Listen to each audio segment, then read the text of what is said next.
The truth hurts. It does. Mm-hmm. I'm Patti. I'm Kathy. We're That's the truth. That's true. That was pretty painless. And there's nothing that hurts about saying our own names. And No. welcome to the Real Entrepreneur Show, Yeah. where we expose the scams, the schemes, the frauds, the cons. And today's episode is all about who do you listen to, and are you listening to the right people? Exactly. I've just had a client, and she spent, I want to say hundreds of thousands, tens of thousands of dollars on different coaches, high-level coaches, world-famous people. Mm-hmm. And when she asked a question, they said, yeah, you'll be $1 million speaker tomorrow, no problem. Gosh. I know. Can you believe it? That's insane. What would you do in that case? Well, I might ask them really, but actually, to be honest with you, more likely it would just be such a red flag. Because I would be thinking, is that even possible? How could that possibly happen? And yeah, I mean, as a journalist, type of person, I would probably be like, how can you prove that? How can you show me, who's had that happen? Mm-hmm. But I think the other piece that I always find with stuff like this is that we don't take the time to step back.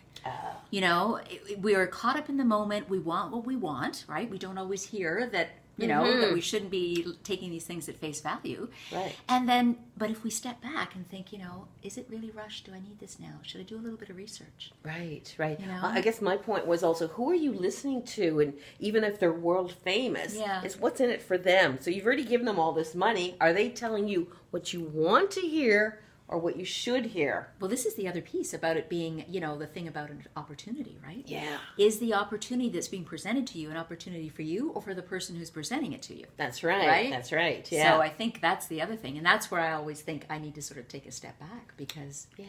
Well, I guess, our last episode was all about questions. Yeah. Never stop questioning. Yeah. And I think it's, when you ask somebody a question, you got to make sure that, you're asking the right person. You're asking deep enough questions. So if I ask somebody, so do you think I'm going to be an overnight success? And they go, oh, yeah, of course you will be. Well, how long is that overnight going to take? Is it 5 or 10 years? Yes. I think we have to have that internal radar, too, for when we hear this hyperbole. Well, it's called a BS meter. The BS meter, right? Well, this is why, as Bratty Kathy, brats call BS. This is one of the principles, and certainly for our show, And I think that's, this idea of hearing what you want to hear is, I think it also speaks to the piece of, if you're going to an event or you're listening to somebody, think about what you're going for. You know how we've talked before about what is your intent? Yes, of course. Because then I think, it'll be that much clearer if you're kind of being maybe served a line. That's right. You always, I guess, the older I get, the more I trust my gut, right? And the other thing is that when when it sounds too good to be true, it generally is. Yeah. And when you give people the truth, they go, oh my God, I would never have quit my job and gone on this adventure because I'm running out of money, right? Because, I thought I'd be famous in 6 months and I'm not.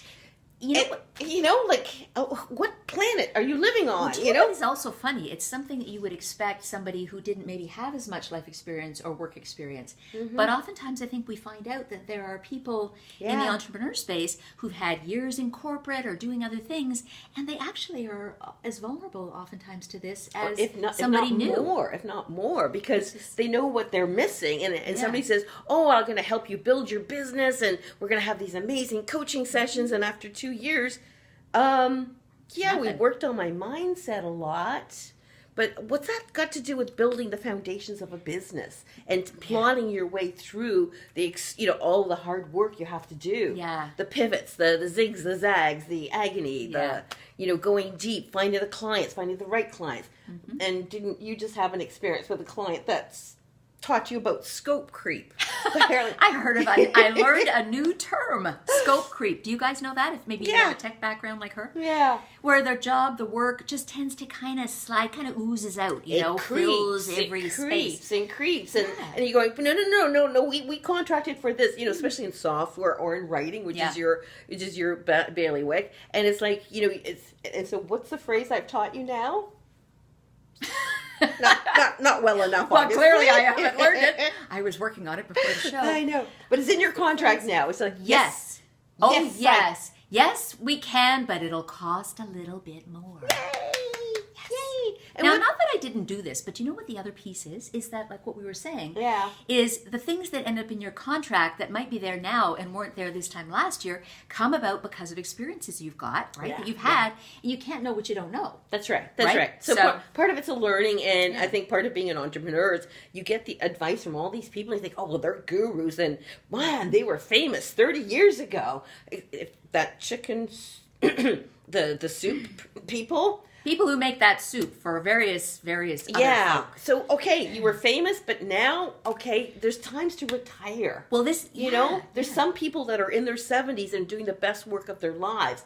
There's some in their 70s and they're not. But you know what? I think this is this and this ties really well back to hearing what you want to hear, because we get this idea, right? They have established, some individuals, a great deal of expertise and legitimate, right? Yeah. As you say, from whatever they started in. They were on The Secret, that famous movie, the most popular. Okay, tell them who it is, Patty. You might as well just say. No, there's a lot of people on The Secret, so I'm pretty cool. No libel here. No libel here. But the point is, be very careful and do your research when you hear so-and-so who had all this experience or whatever it is, now is doing X, which doesn't quite seem like what they started in and what they maybe develop their expertise in. Yeah. So just make sure that they have expertise in the thing they're doing now, that they have enough depth in it, that they're not kind of riding their own coattails, if you like. I'll just give you one example. If you're paying 10 grand to go to some celebrity's house and spend 2 days and you get 45 minutes in a hot seat, it's not 45 effing worth it.